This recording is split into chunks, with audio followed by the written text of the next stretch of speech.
2022 साली पंतप्रधान नरेंद्र मोदी यांनी अग्निपथ ही योजना जाहीर केली. ही योजना काय आहे? तर 17 ते 21 या वयोगटातील तरुण लष्करात रुजू होऊ शकतात. पण ते जेव्हा लष्करात रुजू होतात, तेव्हा ते लष्करी जवान म्हणून रुजू होत नाहीत, तर ते अग्निवीर म्हणून रुजू होतात. त्यांचा कार्यकाळ हा फक्त 4 वर्षांचा असतो. आता प्रश्न असा निर्माण झाला आहे, की ह्या 4 वर्षात जर एखादा अग्निवीर शहीद झाला, तर त्याचं काय होणार? जर एखादा लष्करी जवान रणांगणात तैनात असताना शहीद झाला, तर लष्कर त्याच्या कुटुंबाचा पूर्ण आर्थिक भार सांभाळतो. म्हणजेच त्याच्या आई-वडिलांना पेन्शन मिळतं. त्याची जर मुलं असतील, तर त्याचा शैक्षणिक भार हा लष्कर उचलतं. त्यांना जर काही वैद्यकीय सुविधा पाहिजे असतील, तर त्याचाही सर्व भार लष्कर हे उचलतं. इतकंच नव्हे, तर एखादा लष्करी जवान जर शहीद झाला, तर त्याच्या अंत्यसंस्काराच्या वेळीस लष्करी जवान हे त्यांना मानवंदना देतात. पण लष्करी जवान नाही, तर तो अग्निवीर जर असेल आणि तो जर रणांगणात शहीद झाला, तर मात्र ह्या सुविधा त्याच्या कुटुंबाला मिळत नाहीत. त्याच्या कुटुंबाला फक्त एक रक्कम दिली जाते आणि त्यानंतर त्या कुटुंबाचा कोणताही सांभाळ हे लष्कर करत नाही. किंबहुना त्याचे जेव्हा अंत्यसंस्कार होतात, त्या अंत्यसंस्कारावेळीही त्याला जी मानवंदना दिली जाते, ती लष्करी जवानांकडून दिली जात नाही. पोलिसांकडून ती मानवंदना दिली जाते. एक अग्निवीर आहे, जो कामराजनगर मुंबईत येथे राहत होता. त्याचं नाव मुरली नाईक. 2023 मध्ये तो अग्निवीर म्हणून रुजू झाला आणि पहिलं 6 महिन्याचं जे प्रशिक्षण दिलं जातं, ते प्रशिक्षण घेऊन त्याची तैनाती ही जम्मू काश्मीरच्या पुंछ क्षेत्रात झाली. दुर्दैवाने गेल्या वर्षी म्हणजे 2025 मध्ये ऑपरेशन सिंदूर जे झालं, त्या ऑपरेशन सिंदूरमध्ये तो शहीद झाला. तो शहीद झाल्यानंतर त्याच्या आई-वडिलांना एक विशिष्ट रक्कम फक्त देण्यात आली. बाकी कोणतीही सुविधा लष्कर त्यांना देण्यास तयार नाही. कारण हा मुरली नाईक हा अग्निवीर होता. तो लष्करी जवान नव्हता. या संबंधात ॲडव्होकेट प्रकाश आंबेडकर, आपले वंचितचे आघाडीचे प्रमुख, हे हायकोर्टात गेलेले आहेत. मुरली नाईक यांच्या मातोश्री ज्योतिबाई या यांनी हा खटला दाखल केलेला आहे आणि त्यांचं असं म्हणणं आहे, की जर एखाद्या लष्करी जवानाप्रमाणे रणांगणात तैनात असताना ऑपरेशन सिंदूरच्या वेळीस जर माझा मुलगा शहीद झालेला असेल, तर त्याच्या कुटुंबाला जे जवानांना सर्व सुविधा मिळतात, ते त्याच्या कुटुंबाला पण मिळायला पाहिजे. हा खटला जिंकणं हा डॉक्टर प्रकाश आंबेडकर आणि ज्योतिबाई यांच्यासाठी फार महत्त्वाचा आहे. कारण जर हा खटला जिंकला, तर ह्याचा हा निर्णय सर्व अग्निवीरांना लागू होईल. त्यामुळे ह्या खटल्याकडे आपल्या सर्वांचं लक्ष आहे. धन्यवाद. आपली महत्वाची जी केस आहे अग्निवीराची, तर आपले जे शहीद झाले नाईक, बुले नाईक, तर त्यांच्याबद्दल आता ही केस जी आहे ती तुम्ही लढताय आणि ती केस आता कुठपर्यंत आली? ते मी पहिल्यांदा बॅकग्राऊंड सांगतो. हं. रेग्युलर आर्मीमधला जवान हं, हा जर दगावला, हं, असं म्हणता येईल, बॅटल फील्डवरती, हं, हं. तर त्याला ऑनर असतो. ऑनर काय असतो, की त्याची बॉडी मिलिटरी घेऊन येते, हां. फ्लॅगमध्ये लपेटलेले असते. हं. लास्ट राईट्स ज्यावेळेस होतात, म्हणजे हां. अगदी देण्याच्या अगोदर त्यावेळेस त्याला 21 सलामी. गन सलामी मिळते आणि एक रेकग्नायझेशन त्याला मिळून जातं बरोबर. पत्रांनी असं. अग्निवीराला हे नाही मिळत. बरं. He is treated as a ordinary man. हो. मेजर फरक आहे. हां, त्याच्यामुळे असारा तिथे त्याला आर्मी आणत नाही. अच्छा. त्याला नॅशनल फ्लॅगचा नसतं. ऑनर नाही. अरे बापरे! बरं. त्याला मिलिटरीतलं असणारं इव्हन हे नाही. हं. काही राज्यांमध्ये हे पोलिसांनाच काम देतं. म्हणजे स्थानिक पोलीस त्याला मी देतो. त्याला स्थानिक पोलीस आपला सलामी नुसता सलामी देतो. हां. त्या ह्याच्यामध्ये त्याच्या हं. पलीकडे नाही. हं. तेव्हा हा जो भेदभाव आहे, हं.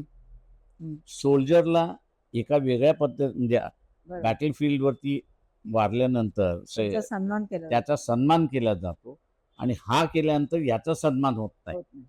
त्याच्यामुळे आम्ही कोर्टामध्ये असं गेलो, की या अग्निवीराचा सुद्धा सन्मान झाला पाहिजे. कारण का he is part and parcel of the army आणि बरोबर. त्या ह्याच्यामध्ये. तेव्हा कोर्टाने असणारं पण आमचे आता हे सन्मानाचं तुम्ही बोलताय. त्याच्याबरोबरच म्हणजे त्याच्या कुटुंबाची जी काळजी घ्यायला पाहिजे. जवानाच्या कुटुंबाची सगळी आर्थिक काळजी घेतली जाते. त्यांना पेन्शन आहे, त्यांच्या मुलांचं शिक्षण आहे वगैरे.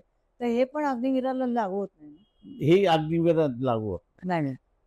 तुम्हाला मान मिळाला, तर या सगळ्या गोष्टी तुम्हाला लागू हां. होतात.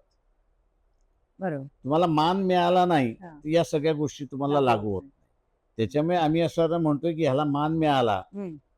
तर मग जे सोल्जर बॅटल फील्डवरती जातो त्याच्या हां. कुटुंबाला आणि ते सगळं मिळतं हं. ते मग ह्याला मिळायला सुरुवात होईल. बरोबर, बरोबर.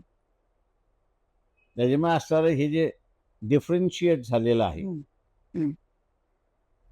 आर्मी मधला आता शहीद जवान. वापरता येत नाही. आर्मी मधला असणारा दगावलेला जवान दगावलेला जवान आणि आणि अग्निवीर अग्निवीर मधला दगावलेला दगावलेला जवान जवान. या दोघांना असणारा वेगवेगळी जी ट्रीटमेंट केल्या जाते हं. ती ट्रीटमेंट तुम्हाला करता येणार नाही. हां. हे आमचं मेन पिटिशन आहे. आणि हे पहिलं पिटिशन असेल अशा हे प्रकारचं. अशा प्रकारचं हे पहिलं पहिलं पिटिशन. पिटिशन. म्हणजे आता हा जो निर्णय आहे, समान दर्जा द्यायचा आणि समान वागणूक द्यायची, हा निर्णय हा केंद्र सरकार आणि लष्करच घेऊ शकतं. केंद्र सरकार ते केंद्र आम्ही जे पिटिशन दाखल केलं होतं हां. त्या पिटिशनचा 2 भाग होता. एक त्याच्या आईने अगोदर एक पत्र लिहिलं होतं. बरं. त्या पत्राला उत्तर ह्यांनी दिलं नाही, हं. मिनिस्ट्री ऑफ डिफेन्सनी. अच्छा. तेव्हा आम्ही कोर्टाला म्हटलं की ह्या पत्राचं उत्तर त्यांना पहिल्यांदा द्यायला सांगा. हं. ते आहे. हं. आणि दुसरं जे आहे त्याच्यामध्ये हे जे पिटिशनमधले मुद्दे आम्ही उपस्थित केलेले आहे, हां. या उपस्थित केलेल्या मुद्द्यांचा त्यांचा रिप्लाय हा आला पाहिजे. 18 जूनला त्यांनी व्हेरी क्लिअर केलेलं आहे, की तुमचं उत्तर येऊ अगर न येऊ, हां. आम्ही हे मॅटर डिसाईड करू. पण हे मॅटर मला वाटतं वर्षभर चाललंय. तो वर्षभरात हे केंद्र सरकारने माझं उत्तर नाही दिलं. हे मॅटर जे आहे ते झाल्या आम्ही दाखल केलं. हां. दाखल केल्यानंतर त्याच्यामध्ये बेंच जे आहे बदल. हे बदलत राहिले त्या ह्याच्यामध्ये आणि त्याच्यामुळे थोडंसं मागे पडलेलं आहे. हं. पण आता माझ्या अंदाजानं जून एंडपर्यंत संपेल असा आमचा अंदाज आहे. हं. सोल्जर हा पूर्णपणे मग हं. तो अग्निवीरातला सोल्जर असेल किंवा रेग्युलर आर्मीमधला सोल्जर असेल, हं. हा सोल्जर एकदा त्याच्या लक्षात आलं, हां. की समजा उद्या माझं काही बरं वाईट झालं, बरं. पण सरकार माझ्या कुटुंबाचं काळजी घे. काळजी घेईल हां. आणि काय काळजी घेईल ते सगळं रिटर्न डाऊन आहे. त्याला आता हां. काही तो बरोबर. गेल्यानंतर काही डिसाईड करायचं असं नाही. हं. Everything is return down. बरोबर. त्याच्यामुळे तो फुल फ्लेज ज्याला म्हणता येईल, बरोबर.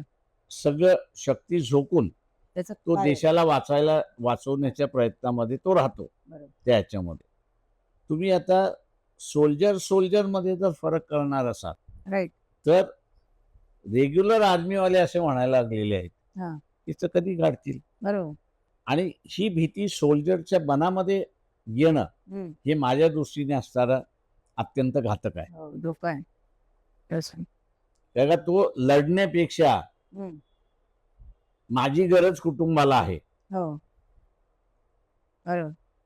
आता या सगळ्या योजनेमधले हं. सरकार त्याची ती जबाबदारी स्वीकारते. हं.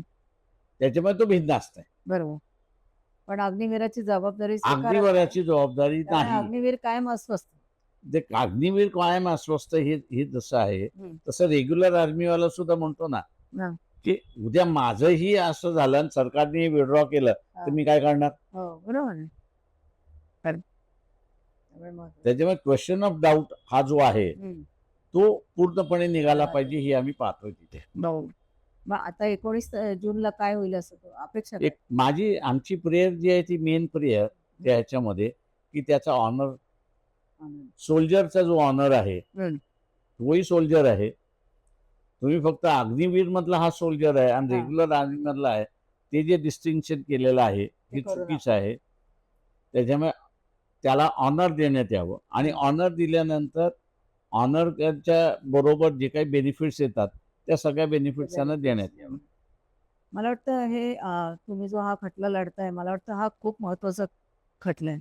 हा युनिक खटला आहे हा. युनिक आहे आणि खूप महत्त्वाचा पण आहे. हो.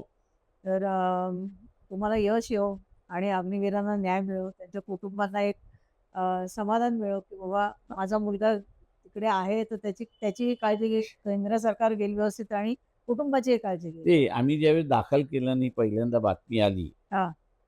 तेव्हा देशभरातून असणारं मला कमी पण ॲडव्होकेट ऑन रेकॉर्ड जे आहेत कारण हो. त्यांचा नंबर वगैरे सगळा हां, हे हां, हां.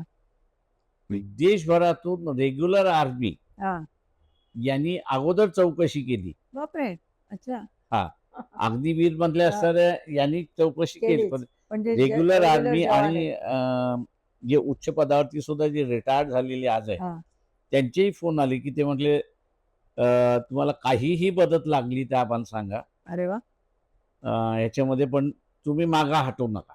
अरे वा हा हे आलं कसं तुमच्यापर्यंत नायकांचे जे आई वडील आहेत हा ते आपल्या घाटकोपरला राहतात हा तिथे. बरोबर त्यांचं गाव आहे आंध्रामध्ये, आंध्रभूमी पण ते त्यांचं अख्खा मुंबईमध्ये हा. तोही कार्यकर्त्यांच्या ओळखीचा होता हा. त्या सगळ्या ह्याच्यामध्ये. हा, हा.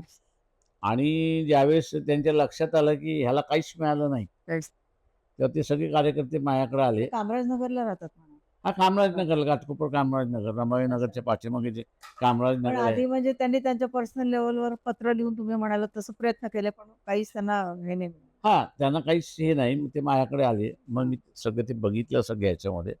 मी त्यांना म्हटलं एकच उपाय आहे आपल्याला की गव्हर्नमेंट बरोबर पत्र व्यवहार करून काही होणार नाही, हा, आपण सरळ कोर्टात जाऊ. कोर्टात. मी पिटिशन सगळी तयार करतो, सगळं करतो. हम्म. आमचे जे असणारे संदेश मोरे, त्याच्यानंतर हितेंद्र गांधी, अच्छा.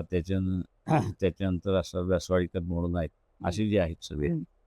त्यांच्याशी मी बोललो. हम्म. ते म्हटले ठीक आहे की आम्ही ऑन रेकॉर्डवरती राहतो हा.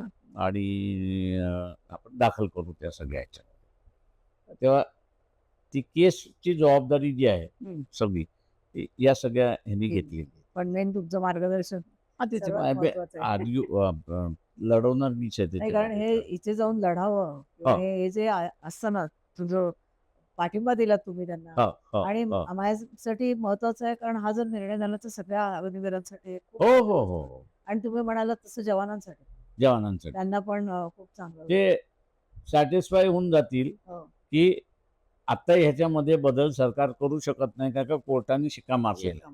बरोबर त्यामुळे तुम्हाला याच्यात यश यावं हो. हीच आपण प्रार्थना करू आणि अग्निवीरांना त्यांचा मला सन्मान ऍटलिस्ट हे- खात्री आहे हा. की ही केस मी जिंकेन अशी मला खात्री आहे. आणि म्हणजे अग्निवीरांना त्यांचा सन्मानही मिळेल हो आणि त्यांना जे आर्थिक मदत नंतर जर हे झाले बॅटल फील्डवर तर त्यांच्या कुटुंबालाही कुटुंबालाही मिळेल. खूप मोठं काम करताय तुम्ही पण तुमच्या मी एक एवढं सांगेन की महाराष्ट्र शासनाने हम्म. ते घाटकोपरमध्ये राहतात. हा. फक्त एकनाथ शिंदे त्यांच्या कुटुंबाला येऊन भेटून गेले, अच्छा दुसरं कोणीच नाही, कोणीच नाही ना? कोणीच नाही. अरे वा. आणि एकनाथ शिंदेनी त्यांना फक्त एवढंच सांगितलं की माझ्या हातात जेवढं आहे तेवढं मी करेन. हा. कारण तिथे त्या SRAच्या ज्या चाललेल्या आहेत अच्छा तिथे 800 स्क्वेअर फुटाचं असणारं हा बरं. एक हो का ते SRA मधनं मी त्यांना देतो. आता ते म्हटले ते माझं आहे आणि त्यांनी ती प्रक्रिया सुरुवात केली असं मला SRAच्या अधिकाऱ्यांनी सुद्धा सांगितलं. त्यांनी सांगितलं आणि हा त्यांचा एकुलता एक मुलगा होता मला. हा एकुलता एक मुलगा, त्यांना दुसरा मुलगाच नाही मुलगाच दोघांना. नाहीये. सांग. ते आम्ही सगळे बघतो की ठीक आहे की ते आता 65च्या आसपास, 65च्या दोघंही आसपास आहेत, असणारच. दोघंही आहेत. हा. मुलं नाहीत, मुली नाहीत. काहीच नातेवाईकांचे जे आहेत तिथेही यंगर जनरेशनमध्ये फार कमी आहेत, हम्म. नाहीच्या बराबर असं म्हणा. बरोबर. तेव्हा म्हटलं हे फायनान्शियली तरी सेटल झाले हो तरी बरोबर आहे. आपला असणारा ओल्ड एज पाहिजे आणि ना. इतर जे आहे त्या सगळं सगळं सांभाळू होऊ शकतात शकतं. तिथे. धन्यवाद धन्यवाद.